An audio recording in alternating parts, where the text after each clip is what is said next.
네, 미국이 니콜라스 마두로 베네수엘라 대통령을 전격 체포한 가운데 도널드 트럼프 대통령이 기자회견을 열었습니다.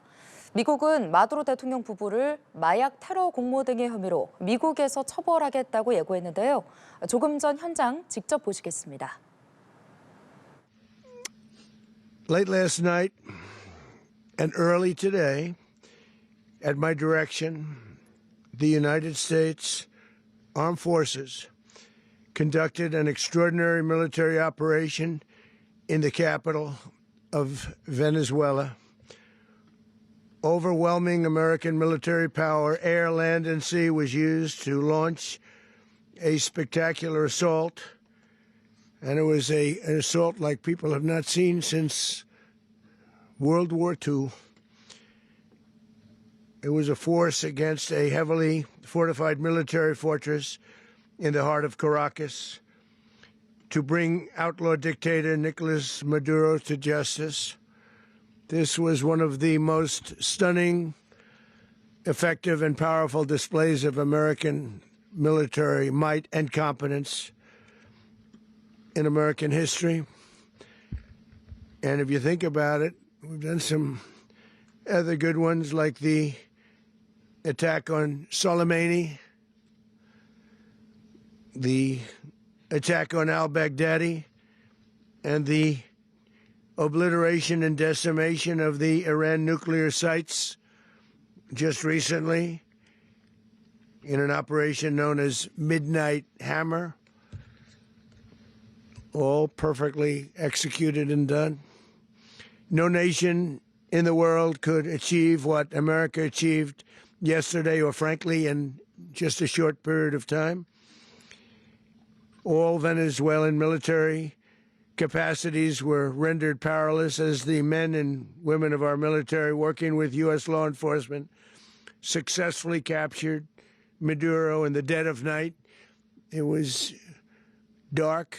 The lights of Caracas were largely turned off due to a certain expertise that we have. It was dark and it was deadly. But captured along with his wife,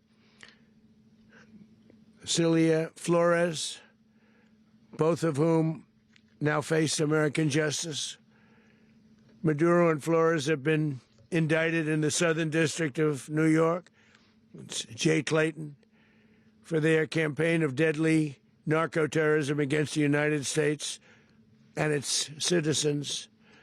I want to thank the men and women of our military who achieved such an extraordinary success overnight with breathtaking speed, power, precision, and competence.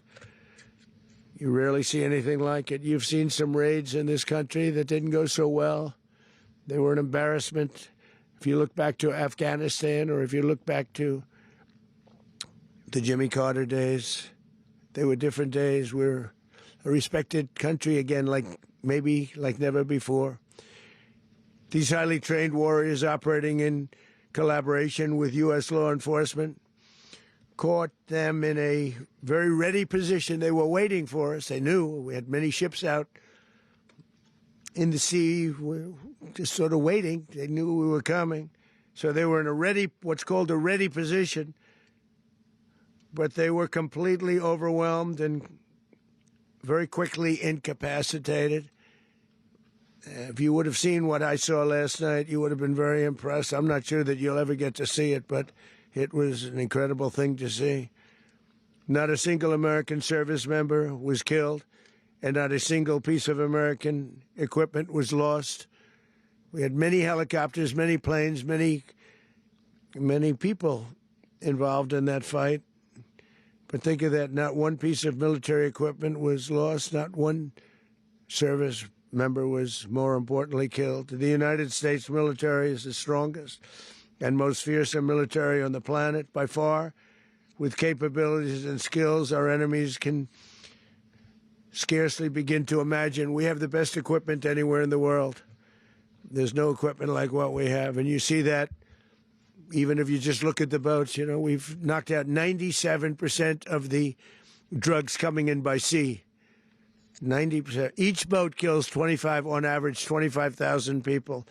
We knocked out 97%.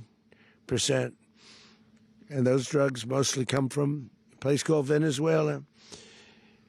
We're going to run the country until such time as we can do a safe, proper, and judicious transition. So we don't want to be involved with having somebody else get in, and we have the same situation that we had for the last long period of years.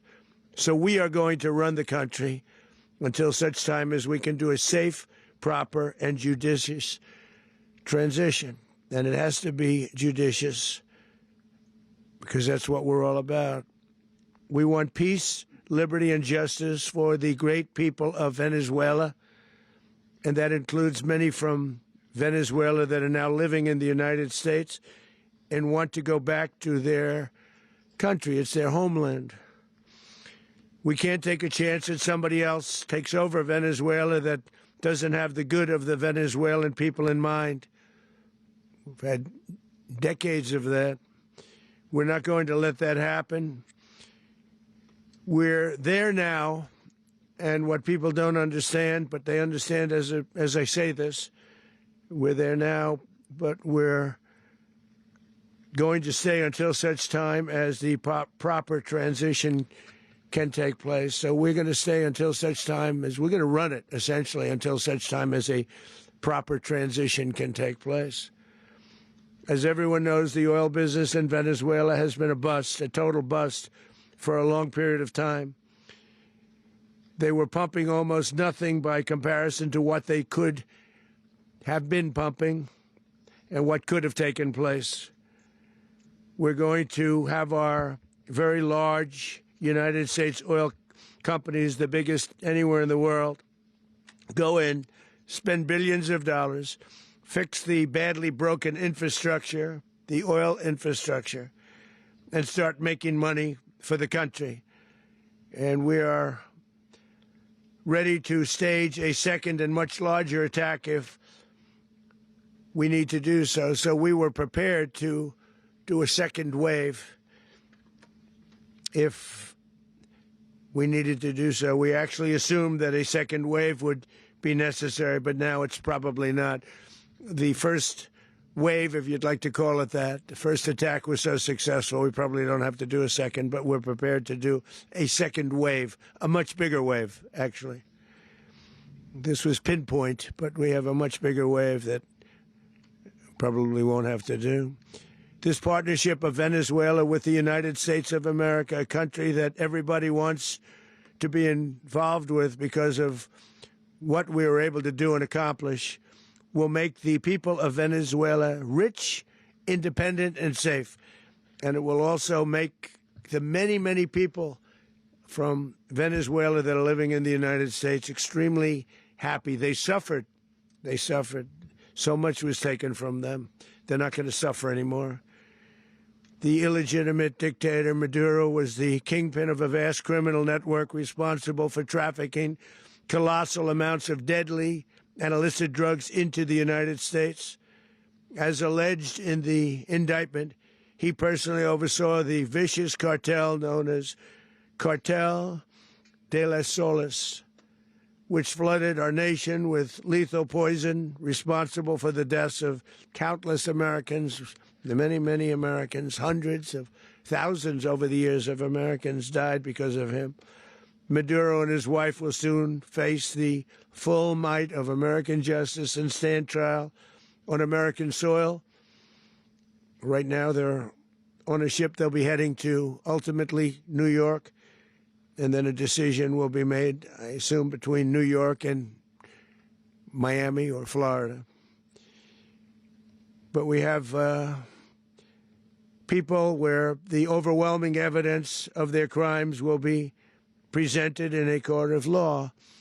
And I've seen it. I've seen what we have. It's